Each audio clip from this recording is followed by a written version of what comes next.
Okay, so very important, since we are working with the airbag, we're going to remove the battery terminals.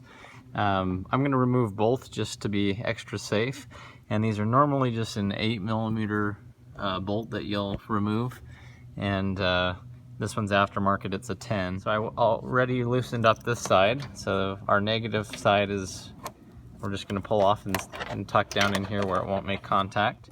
And so anyway, you just want to disconnect this and then move it out of the way as well. Okay, so both of these, the negative and positive, are disconnected and out of the way. Okay, so to remove the airbag, we're going to come around on each side and find these covers. And you're just going to take a flathead screwdriver and very gently just go in behind it and pry these off. And now we're going to remove that 8mm bolt. And so there's another one on the other side. Okay, so now on both sides we're just coming in with our 8mm socket and taking these two bolts out, one on each side. Okay, so with both of these out now on each side, you can just lift the airbag away. And then now we're going to unplug it on the back. There's a connector right here. Okay, so for the airbag connector, you're just gonna pinch that tab right there.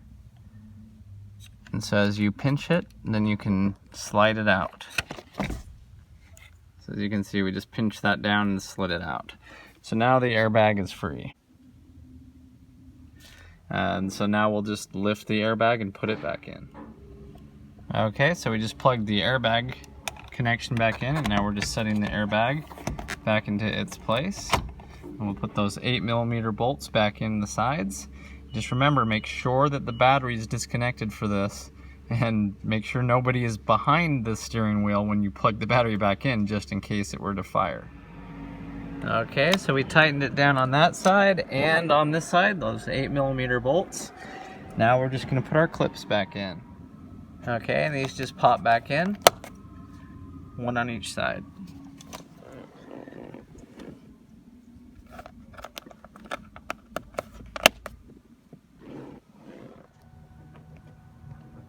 Okay, so reconnect your battery terminals, and then just make sure that nothing popped in here.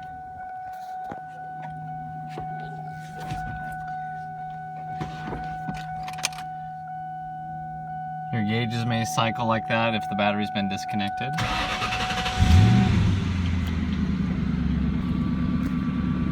And make sure that airbag light goes off. You're good to go.